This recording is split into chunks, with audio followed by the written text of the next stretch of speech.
22:40 hours, Coordinated Universal Time. A lone projectile strikes and damages the stern of the merchant vessel GFS Galaxy, sparking a fire that disables her engine room. A full manifest of commercial cargo rides her deck. A signed diplomatic memorandum, less than a month old, promises all commercial shipping safe passage through these transit lanes. That promise burns alongside the wreckage. One weapon disables the large carrier, and the largest naval presence on Earth watches it happen in real time. What follows over the next 36 hours is a kinetic response that neutralizes roughly 140 military installations across Iran. The events show how a piece of paper failed to secure the most volatile marine passageway on the planet, and how U.S. Central Command answered. Begin with the targeted vessel. The GFS Galaxy sails under a Cyprus flag, carrying the hull identification number 9401271. 7,000 TEU means room for 7,000 standard steel cargo boxes stacked across her frame. On the night of July 11, 2026, forces of the Islamic Revolutionary Guard Corps strike her and ignite an engine room fire that leaves her drifting and powerless. 24 crew members climb into the lifeboats as flames chew through the lower decks. Search and rescue teams pull 23 sailors from the sea. One Indian national stays unaccounted for. This vessel carries no weapons. It operates as a commercial carrier moving trade goods through a lane that handles a quarter of the world's seaborne oil. That economic reality turns a burning hull into a crisis measured on global stock exchanges within the hour. The assault does not simply damage a hull, it challenges the strategic assumption that any international coalition can guarantee safe transit through this corridor at all. Within hours, the URGS Navy issues the declaration that reshapes the region. It declares the chokepoint of Hormuz closed until further notice. Tehran asserts a sovereign right to manage the route, to levy transit fees, and to decide who passes, all under a newly named body it calls the Persian Gulf Strait Authority. On paper, one state claims ownership of a global artery, yet the physical sea tells a different story. The Joint Maritime Information Center and U.S. forces confirm that the southern route, hugging the Omani coast, stays open for transiting tankers throughout the crisis. Do not picture a blocked canal or a chained gate. The passageway is not physically sealed. What Iran seals instead is commercial certainty. The confidence an experienced captain needs to point a loaded tanker into the narrow corridor and throttle up. That gap, between the declaration of a closed channel and an ocean that never actually closes, is exactly where the next phase of this military confrontation unfolds. U.S. Central Command answers with a strike package built for maximum scale. Across the night of July 11th into the early hours of July 12th, American forces hit 140 Iranian military targets. Land-based fighter aircraft, sea-based strike fighters, launched from carrier decks, unmanned aerial vehicles, and surface combatants, systematically destroy their assigned coordinates. This onslaught marks the third wave of a campaign that neutralizes 300 targets over 3 consecutive nights. President Donald Trump confirms the order himself on an NBC broadcast, telling reporters the United States struck Iranian positions with overwhelming force the night before. Defense Secretary Pete Hegseth posts a blunt line to justify the campaign, writing that Iran made a poor choice, and now they pay. The operational tempo matters as much as the total volume. Destroying 140 targets in a single night represents something far beyond a hasty reprisal. It executes a pre-approved contingency plan, rehearsed and ready, waiting for the trigger the Galaxy provided. Tehran does not absorb that heavy blow without executing a counterstrike. On July 12th, Iran launches drone and missile strikes at U.S. military facilities, and the host nations that house them, Bahrain, Kuwait, Qatar, Jordan, and Oman, find themselves pooled inside the arc of fire in a single day. But the incoming barrage runs into a wall of air defense interceptors. United Arab Emirates air defense batteries track the drones and missiles in flight, neutralizing them before they reach regional infrastructure. A projectile launched in anger remains a threat only until a defender finds it in the sky. The Emirati batteries convert a wave of incoming weapons into scattered debris over empty ground, and the widening of the conflict stalls at the exact moment it threatens to consume the entire Gulf. The retaliation occurs, but the kinetic damage it intended fails to materialize. Step back and observe why one narrow strip of ocean draws in 5 nations and hundreds of strikes. This passage acts as the primary valve for global energy distribution.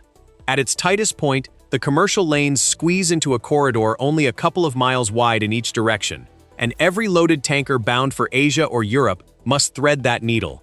Pinch that constriction point, and you paralyze a significant portion of the planet's crude at sea. The market does not wait for official confirmation. When the ceasefire talks collapse and the strikes begin, global crude prices jump 5% inside a single trading session.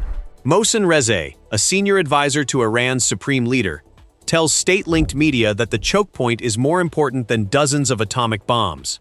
Read that statement carefully. He is not describing explosive yield. He is describing leverage, the kind you hold over an entire hemisphere's fuel supply by controlling a single geographic gap only a few miles wide. The engineering underneath that leverage remains completely asymmetric, and this structural imbalance defines the entire conflict. A guided surface attack weapon costs a mere fraction of the freighter it disables. It only has to connect once. The Galaxy, a floating warehouse stretching the length of 3 football fields, cannot swerve out of the way and cannot hide from modern radar. Picture a searchlight sweeping a dark field, and a stone thrown at the single object it illuminates. That represents the harsh arithmetic a defender faces inside a choke point, where the target looms enormous, moves slowly, and stands lit up for everyone to see. Interception flips that mathematics on its head. The layered air defense network over the Gulf operates like a series of nets stacked one behind another. Space-based infrared satellites catch the launch signature immediately.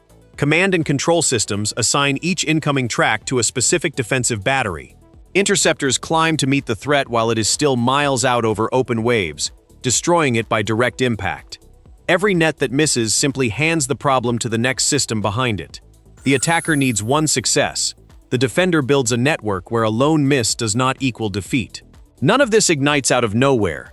The strategic fuse runs back to late February 2026, when a joint US-Israeli air campaign, Operation Epic Fury, strikes Iranian nuclear installations and lights the regional fire burning today. By mid-June, both sides sign an interim ceasefire memorandum meant to restore commercial transport and pull the region back from the brink.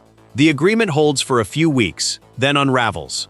On July 7th, the U.S. Treasury revokes its temporary oil sanctions waiver, reinstating broad restrictions on the sale and delivery of Iranian petroleum and petrochemical products, and ending the brief window of normalized trade.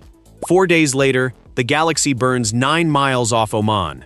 Speaker of Iran's parliament, Mohammad Bagher Khalibaf, writes online that the era of one-sided deals is over.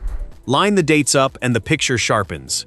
The diplomatic framework, designed to swap tanker security for economic concessions, collapsed the moment those sanctions returned.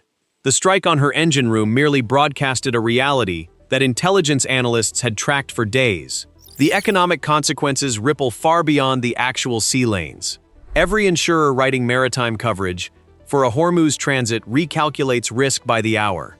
Every cargo operator weighs the cost of the long detour around Africa against the danger of the shortcut through the tense passage. That 5% crude spike represents only the first tremor, because energy markets price fear just as readily as they price physical barrels. Nations dependent on Gulf oil watch a regional conflict set the price of their domestic fuel overnight. The closure declaration, whether or not the sea obeys it, forces every captain approaching the corridor into a decision no diplomatic piece of paper can make for them. Sovereignty over this corridor is not settled in a courtroom or a treaty hall. It is decided by who can move steel through the currents and who cannot. Iran understands that reality. Washington too. That shared understanding explains why both capitals answer with hardware instead of language. For naval planners, the tactical lesson lands hard. Force presence does not equal deterrence. Global observers assume a concentration of American naval combatants freezes regional aggression by sheer mass. Yet the IRGZ keeps firing anti-vessel weapons even after absorbing hundreds of precision strikes in 1 week. Punishing an adversary does not automatically stop them. A second reality lies in the geography of the channel. The southern lane along the Omani coast remained open even while Tehran announced the closure, proving that control over a choke point is rarely absolute. This dynamic creates a contest of degrees, fought hour by hour, in the narrow space between what one state declares and what the other side can still physically transit. Command of these sea lanes is not a static headline. It remains a running tally. updated with every freighter that completes its journey and every one that turns back. That tally now sits at the center of the world's energy map. The bulk of global energy exports must still transit a corridor where a projectile can find an engine room in the dark, and where the largest fleet on Earth cannot promise any single hull a clean crossing. Deterrence, along these tense transit lanes, is not a fixed wall. It operates as a constant negotiation, conducted in radar tracks and interceptor climbs, renewed every single time a tanker enters the choke point. 23 sailors reach safety. One Indian national is still missing beneath the currents where the galaxy went dark. That unaccounted name represents the real cost hidden behind every statistic, behind the vast target lists, the 5% economic spike, and the closure the ocean refuses to honor. A signed memorandum could not protect one container transport 9 miles off the coast of Oman. That is the calculation every global power now faces in this vital corridor. In the narrowest sea lane on Earth, the paper never decides who passes through. The steel does.